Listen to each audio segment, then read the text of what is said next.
world is watching the blackout operations in Venezuela. And the stories the media is telling is not coming to be what we know is actually happening. Everybody been asking about who will get involved, what will happen. So now China says they will get involved with the blackout operations to help Venezuela. We'll get into this live here and more reports.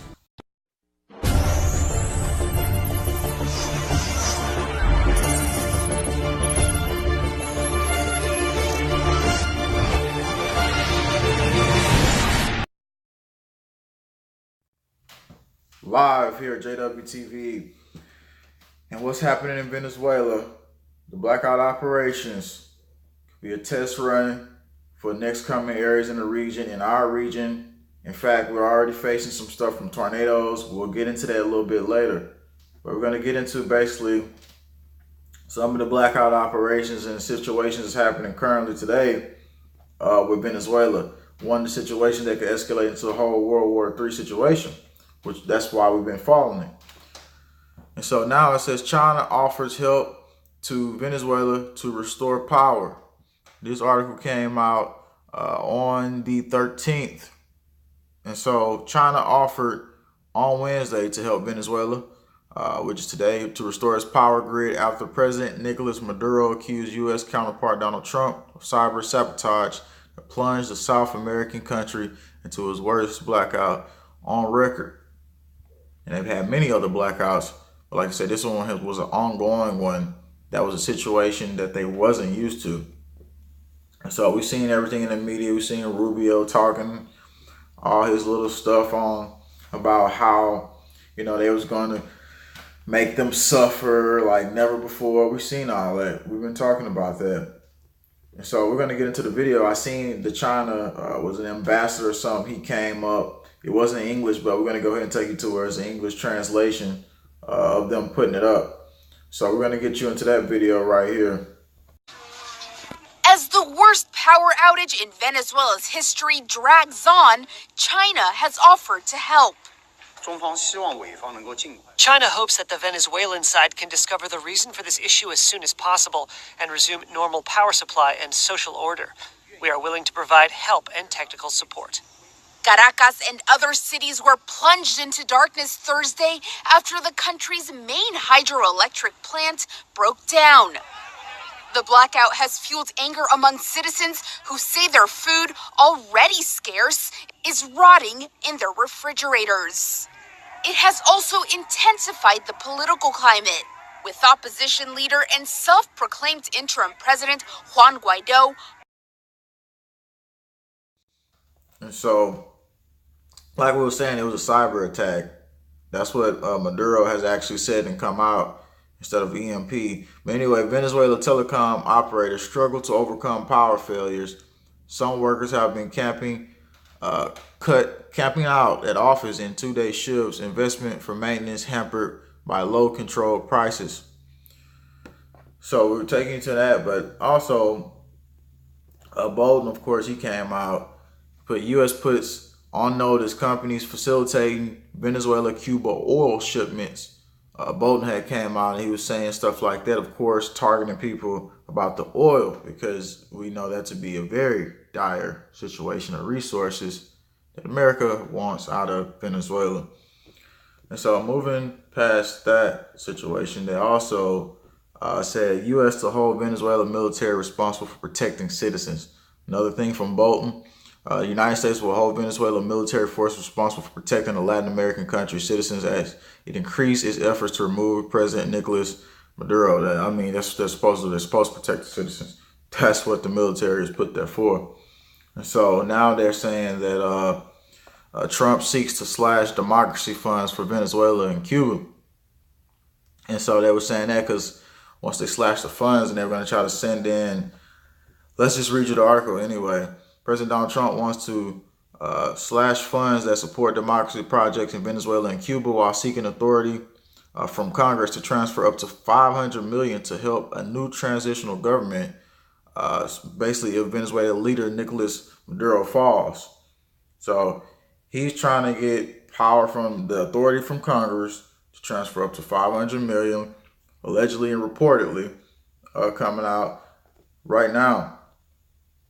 So that's a lot to run a coup operation against them that's happening. So we'll put you into another video that's being reported from RT, and we're just putting you into the other perspectives of what's happening. They're saying.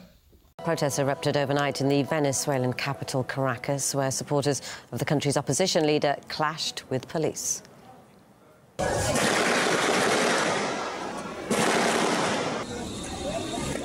The unrest started after people gathered in a western district of the city. As we can see here, they were throwing stones at the police. People were urged onto the streets by the country's self-proclaimed president, Juan Guaido. I know it sounds harsh in a Venezuela that is bleeding today, that is suffering, to say that we are doing well. I know that sounds tough, but it is obvious that we aren't saying it because of the country's situation, because we know the situation in the country is critical. We know it is critical and have condemned it, and we have a proposal to improve it. When we say that, it is because we are united. When we say it, it is because we're going all out to achieve Venezuela's freedom. We will not tremble when we make those decisions. Venezuela's President Nicolas Maduro says the country is calm, with electrical power having been restored following massive nationwide outages. He alleges US hackers were behind the blackouts and has appealed for help defending against future interference. I want you to know that I have appointed a Presidential Special Investigations Commission to look into the cyber attack, and I've asked for the participation of international specialists. I will ask for the support of the United Nations and, in addition, I will also ask for the already active support of Russia, China, Iran and Cuba, countries with a lot of experience defending against cyber attacks. We already have the support of these countries. Cybernetic attack against the electricity system in Venezuela was designed to produce some sort of social explosion that was expected to be led and capitalized by Guaido. This did not happen, so the United States seems to have gone back to rethink the whole strategy about what to do regarding its, I would say, fanatic desire to overthrow the government.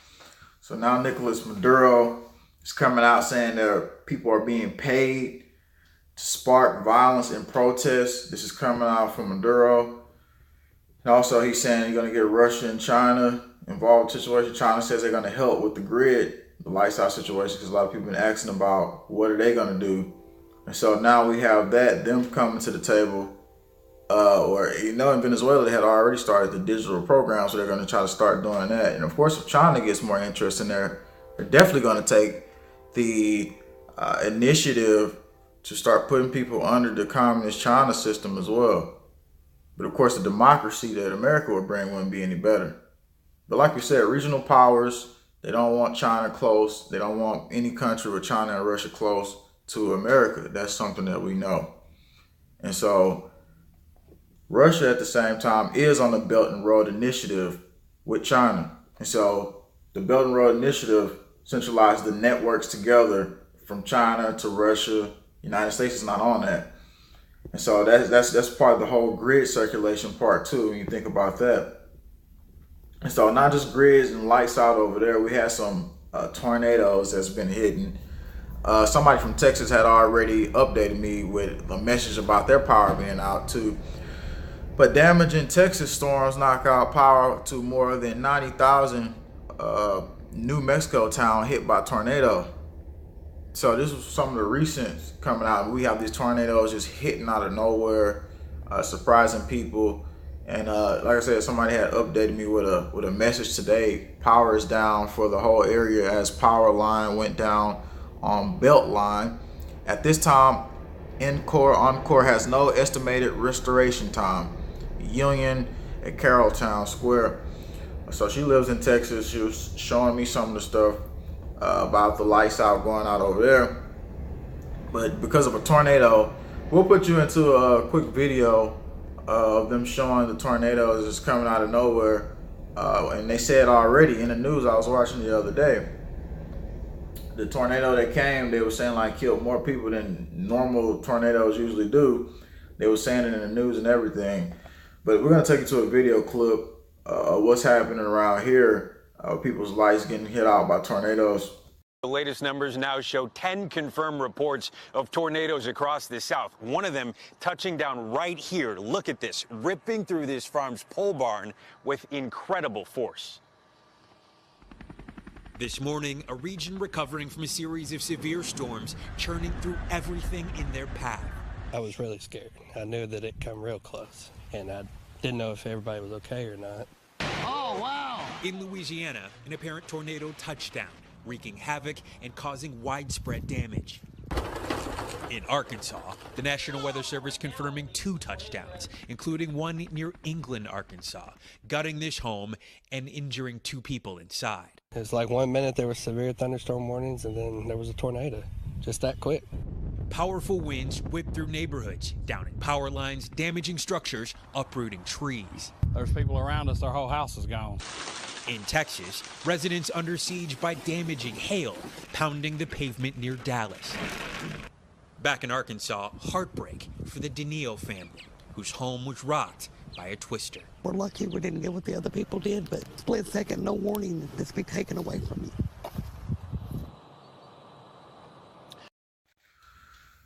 So yeah, have not heard back from the person who sent me the message about their power going out over in Texas. And so yeah, we're updating you on that situation that's happening ongoing now too. And so yeah, that's exactly why we wanted to give you these updates. Now another thing I wanted to do is, like I said, that I was going to start getting people to basically come on. We got more information we're going to break down live too. So we're going to keep watching the Venezuela situation and the China and Russia, United States, all being involved in that territory and region for, of course, their own political interests. But at the same time, we wanted to get more people on, so we would have a device basically, so I could start getting people to call in. We talked about that recently. And so what I was going to say, usually I say donate to support, but if you can donate to support this time, we're going to say at least by next week, we're going to try to get a device basically where people can actually hear. You can call in and I can get information from you, because I don't want to just get some cheap device. So I'm going to put together what I can, whatever you put together, and we'll start getting call-ins and stuff like that, and we can get that going live. And so if you can donate, the link is below. The faster you do it, the faster we can get it going. And so we're going to be looking into that, because I need to start talking to people definitely and get call-in shows. I've been wanting to do this for a while. And so we're going to try to get to that. We're going to have another live stream coming up, though. We're doing multiple different live streams today, keeping it short, but at the same time, putting the critical information in it. So next live stream is coming up pretty soon. Give me about 30 minutes for that one, and we'll be getting into it. Thanks for your support. And so we got to be very prepared for all these situations that's transpiring, whether it's tornadoes, whether it's just blackout operations. Be prepared, have your items and everything that you need. Thanks for tuning in. We'll have another live stream coming up.